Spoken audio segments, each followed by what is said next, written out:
कल्लोलकल्लोलिनीशः स्फुरन्नग्रचक्रातिवक्त्राम्बुलीनः हतो येन शङ्खा हतो येन मत्स्यावतारेण शङ्खः सपायादपायात् जगद्वासुदेवः। बोलिए गुरुदेव भगवान की। आज हम सभी लोग देश की ज्वलंत समस्या पर समायोजित इस विमर्श में एकत्रित हैं और आज के इस विमर्श बोधक कार्यक्रम के परिप्रेक्ष्य में मंचासीन श्रद्धेय डॉक्टर ज्ञा प्रसाद दुबे जी और हमारे बीच मुख्य अतिथि के रूप में जिनका हमने अभी बड़ा ही समुत्तेजक, तन्मय और तादात्म्य बोधक वक्तव्य सुनकर के बड़े भाव विभोर हो गए और साथ ही मंच पर पदासीन सभी अतिथि और इस सभागार में उपस्थित समस्त आदरणीय महानुभावों का मैं आदरपूर्वक सत्कार अभिनंदन करते हुए अपनी बात आरंभ करूं। आज के इस विमर्श पर जो प्रमुख बिंदु है, मैंने 3 बिंदु हैं जिसमें मैंने एक बिंदु को लिया है हिंदू समाज का भविष्य। हिंदू समाज का भविष्य,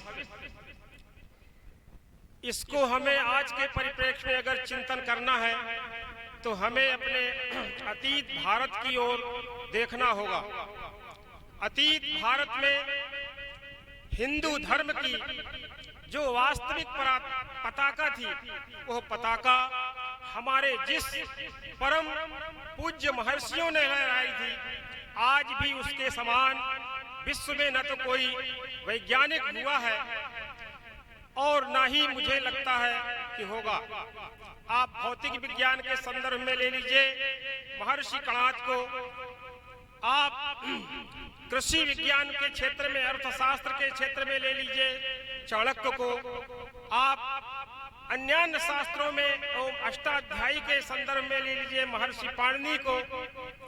तो ऐसे ऋषि मुनियों की यह तपस्थली है जहां ऋषि मुनियों ने अरण्य में रह करके पूरे भारतीय जनमानस के अस्तित्व की पहचान की के उस परम चिंतन को अन्वेषित किया था, जिस चिंतन के विमर्श पर, जिस चिंतन के बताए हुए मार्ग पर अगर हम निरंतर चलते रहे तो हमारा भविष्य पहले भी उज्जवल था, आज भी है और आगे आने वाली हजारों पीढ़ियों तक सुरक्षित रहेगा, इसमें कोई संदेह नहीं। आज जिस हम हिंदू समाज में की इस चर्चा को लेकर के जिसमें हिंदू प्रमुख शब्द आता है, उसको अगर हम चूंकि संस्कृत पृष्ठभूमि से आते हैं, इसलिए हम शब्दों को संस्कृत के संदर्भ में उसकी व्याख्या और उसका जो मूल मंतव्य है उसको तराशने की कोशिश करते हैं। हमारे संस्कृत व्याकरण शास्त्र में हिंदू शब्द का जो आविर्भाव है वो हीन शब्द से होता है। हीनान दोषयति इति हिंदू, यह व्युत्पत्ति बोपदेव के शब्द कल्पद्रुप पर आधारित व्याख्या से हमें प्राप्त होती है। अब हीनान दूषयति हिंदू, इसका तात्पर्य क्या है? कहा जो दूषयति शब्द है वो दुष् धातु से निष्पन्न होता है, जिसका अर्थ होता है दुष्वैकृत्य। जब हम किसी भी व्यक्ति में किसी प्रकार के क्षोभ को, हीनता को, उसके जो है अल्पपन को समाप्त कर देते हैं, विकृत कर देते हैं, खत्म कर देते हैं, यह भाव अगर किसी में होता है तो वो हिंदू है। और हिंदू कोई जाति नहीं है, हिंदू एक अस्तित्व है, एक पहचान है, एक भारतीयता का बोधक। वो जागृत पुरुष है, जिस जागृत पुरुष के धैर्य और उसके अंदर करुणा, उसमें निहित जो समग्रता का भाव है, जो आज समग्र देश में रहने वाले लोगों को ही नहीं बल्कि विदेशों में रहने वाले लोगों को अपनी ओर बलात् ही आकृष्ट कर लेता है। आज के इस विमर्शात्मक परिदृश्य में मैंने एक भारत रत्न अटल बिहारी वाजपेयी जी की एक कविता है, जिस कविता का मैं उल्लेख यहाँ करना चाहूंगा। उस कविता के भाव हैं: हेरे प्रलय की घोर घटाएं, पांवों के नीचे अंगारे, सिर पे बरसे यदि ज्वालाएं, निज हाथों में हंसते हंसते आग लगाकर चलना होगा, कदम मिलाकर चलना होगा। मुझे लगता है हिंदू जनमानस का संदेश आज के संदर्भ में यही होना चाहिए।